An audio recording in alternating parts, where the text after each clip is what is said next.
The Vaxian Empire ruled 3 spiral arms and counted worlds the way lesser species counted years. Their fleets were living monuments of alloy and arrogance. Their banners burned suns into submission. To them, Earth was a footnote world, orbiting a mediocre star on the unfashionable edge of the Orion Spur. A planet catalogued as noisy, divided, and technologically quaint. The Imperial Senate laughed when the word human appeared on a threat assessment scroll. Bipedal mammals with chemical rockets and radio chatter were not enemies, they were entertainment. When the Empire annexed nearby systems and demanded Earth submission, the response was delayed by 3 full cycles. That delay alone was enough to turn amusement into mockery. Imperial analysts concluded humans were arguing among themselves, as primitives always did. The invasion fleet dispatched to Earth was ceremonial in size, meant to intimidate rather than destroy. Admiral Korth Val himself joked that he would conquer the planet before his second meal rotation. As the fleet exited hyperspace above Earth's moon, they saw no planetary shields, no defense grid worth namming. Only satellites, thousands of them, moving in strange overlapping patterns. Val assumed they were debris or relics of human inefficiency. Then the first anomaly appeared. Space folded, not ripped like hyperspace, but bent inward as if reality had inhaled.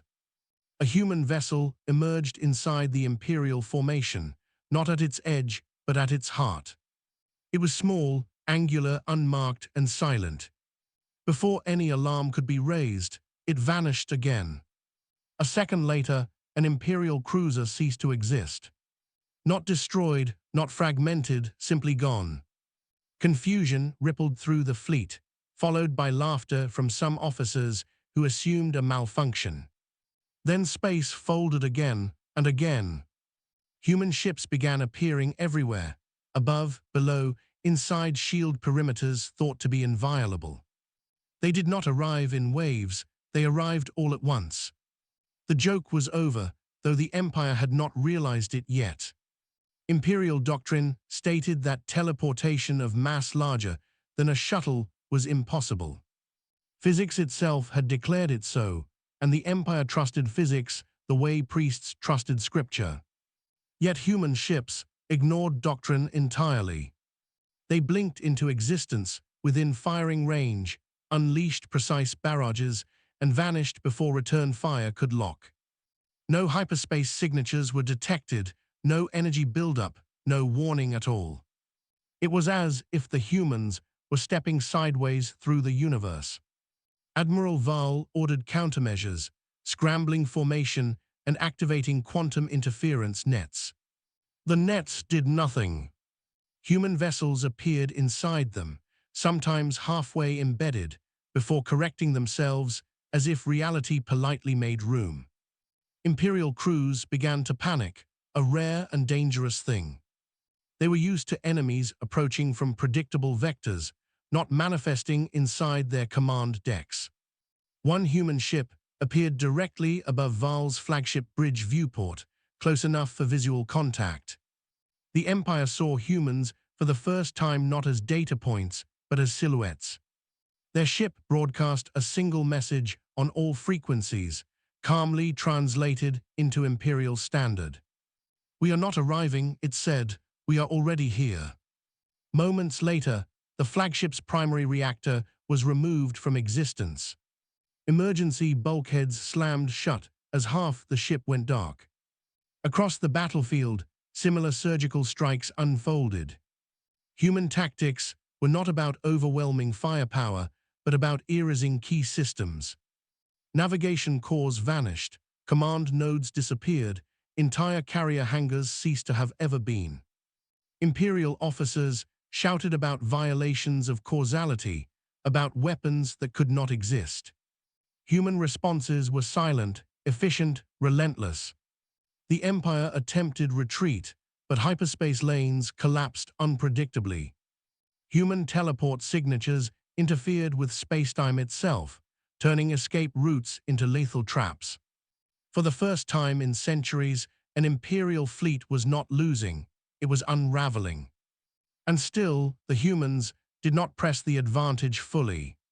They seemed to be holding back, watching, measuring, as if this battle were a demonstration rather than a war. As the battle raged, Imperial scientists worked frantically to understand what they were seeing. Captured telemetry revealed something horrifying. Human teleportation was not a weapon, it was infrastructure. Every human ship was entangled with a planetary-scale network back on Earth. The satellites the Empire had dismissed were anchors, reference points for localized reality manipulation. Humans were not breaking the laws of physics, they were rewriting the margins. Centuries of internal conflict had forced humans to prioritize speed, surprise, and adaptability over brute force. They had learned to fight wars where the first second decided everything. Teleportation was not invented for conquest, but for survival, disaster response, and deterrence.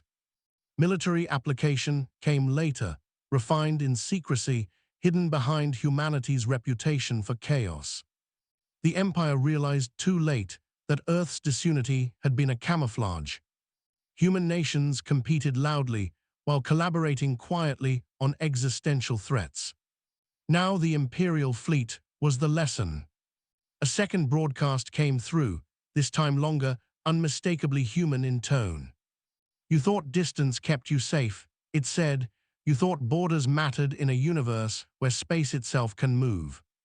We did not come to conquer you, we came to show you why you should not come for us.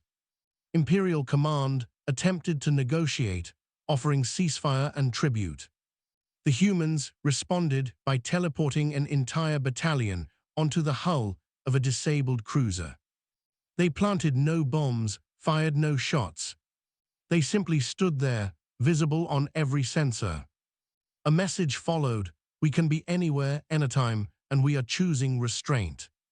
The psychological impact was devastating.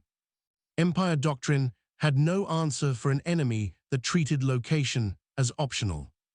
Morale collapsed faster than hull integrity. As word of the battle spread through Imperial space, something unprecedented happened. Vassal species began to defect mid-transmission. Protectorates shut down Empire beacons, citing sudden re-evaluations of allegiance.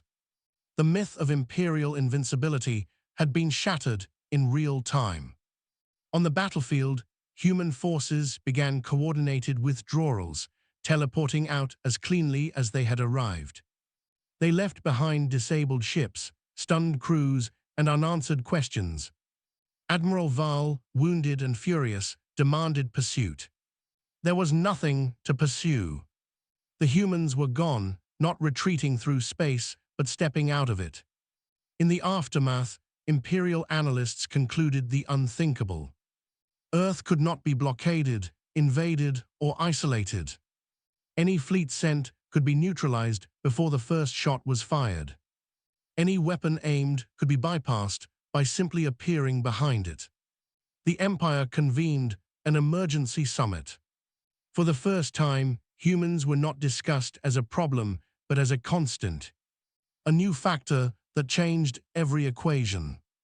The official report classified Earth as a non-hostile superpower with undefined reach. Unofficially, officers began calling it the Anywhere world. A place that was never just where it appeared to be. In the years that followed, Earth did not expand its territory. It did not demand reparations or claim imperial worlds. Instead, humans established embassies that appeared without warning and departed just as suddenly. They spoke politely, traded openly, and made one thing clear. Earth was not a joke, but it could take one. The Empire survived, humbled and permanently changed.